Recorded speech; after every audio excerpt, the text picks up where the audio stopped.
Então começa um processo de aproximação. Um processo de aproximação com as lideranças católicas. Esse processo começou imediatamente.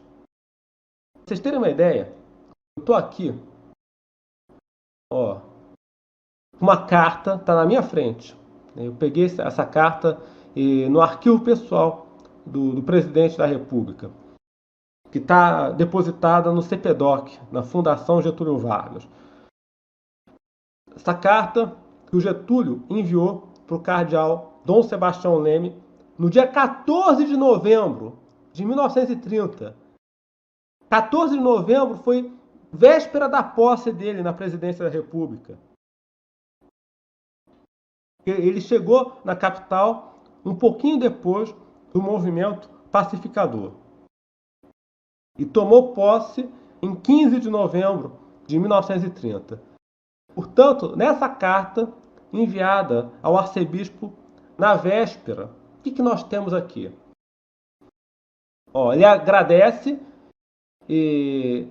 as cartas que o Dom Sebastião Leme mandou para ele nos dias 9, 10 e 11, ou seja, o cardeal mandou para Getúlio Vargas 3 cartas cujo conteúdo eu desconheço e não aparece aqui, mas o Getúlio menciona aqui logo no início da correspondência. E o que ele fala para o cardeal Sebastião Leme aqui? Vou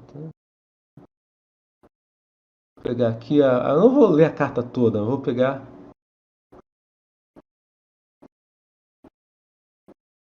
só a parte mais importante.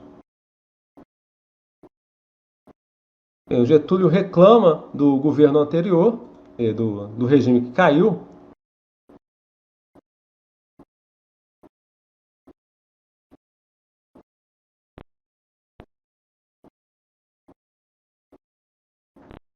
Aqui, o que ele fala para o Sebastião, para o cardeal Sebastião Leme?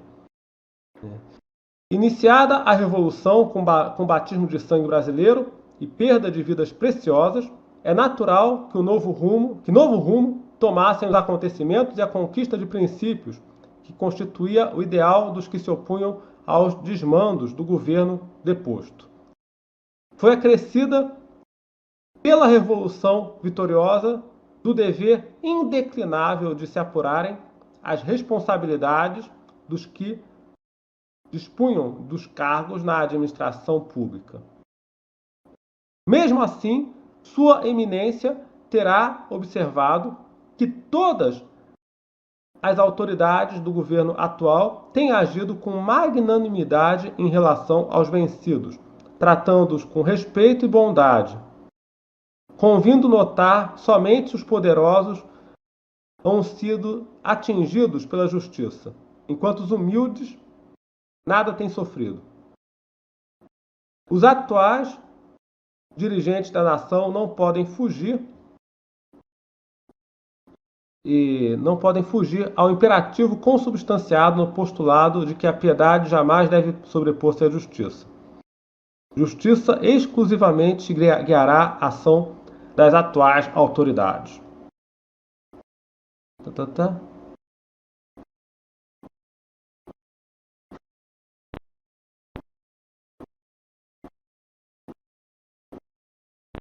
O que mais que ele fala aqui?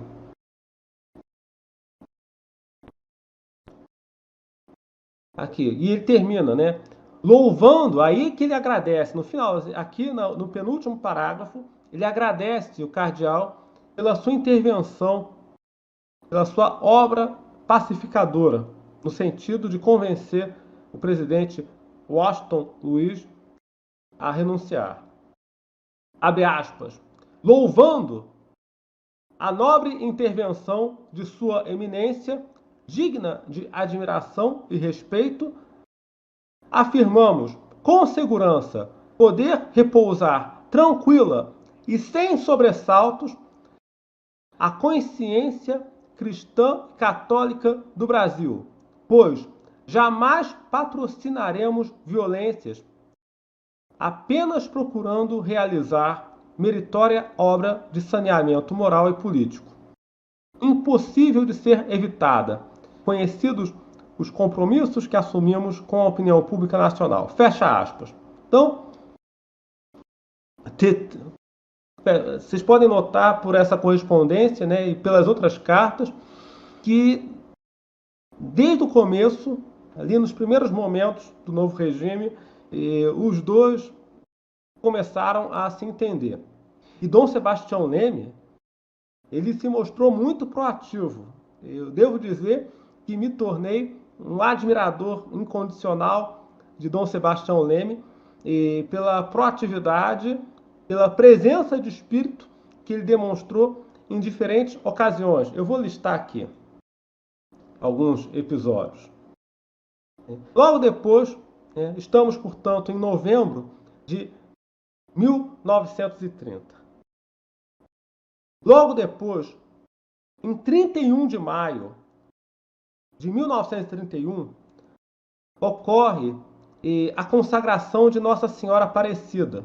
Nossa Senhora Aparecida foi proclamada padroeira do Brasil. Uma cerimônia muito bonita. Já estava prevista. Essa consagração já estava prevista desde o ano anterior. O importante é que o governo federal se associou à cerimônia. Ou seja, com esse episódio, nós vemos uma atenuação, um enfraquecimento daquele caráter laicista da República. Vamos lembrar aqui, meus amigos, né? A República Velha caracterizou-se por um esforço muito grande de manter a Igreja separada do Estado. E aqui, nessa cerimônia de consagração, com a participação oficial do presidente da República, dos ministros, das Forças Armadas, do Itamaraty, né, o nosso Ministério das Relações Exteriores, enviando convites para governos estrangeiros, aviões sobrevoando a capital. Uma cerimônia muito bonita. Eu tenho algumas fotos dessa consagração. Então, com isso, nós temos a inauguração de uma nova fase nas relações Igreja-Estado no Brasil. Não no sentido de edificar um Estado católico, quem dera, mas no sentido de estabelecer uma colaboração, de refazer alguns laços entre o poder estatal e o poder espiritual. Então, Nossa Senhora Aparecida foi proclamada padroeira do Brasil, ali numa cerimônia a qual o Estado brasileiro deu o seu apoio, o seu auxílio, a sua presença. Então, um passo importante, sem dúvida. Um passo que o presidente da República, o chefe de Estado, tem a obrigação de dar esse exemplo, sem dúvida.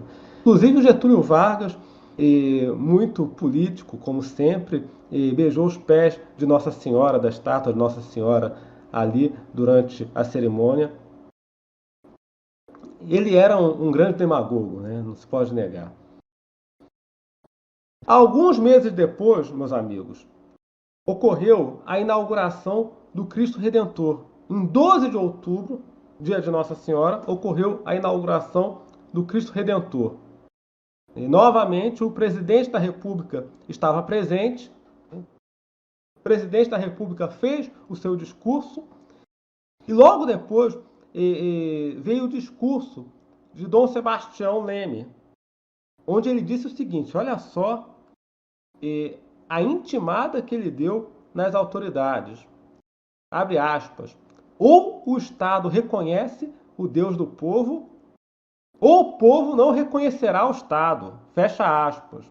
Aqui um trecho do discurso proferido por Dom Sebastião Leme, na presença do presidente da República, quando o Cristo Redentor foi inaugurado. Então notem vocês que Dom Sebastião Leme, ele percebeu, ele entendeu bem o momento, aquela fase de transição, o novo regime precisava se firmar, precisava se legitimar, precisava de apoio. E Dom Sebastião Leme se encarregou de colocar as cartas na mesa, de exigiu uma posição clara do governo brasileiro.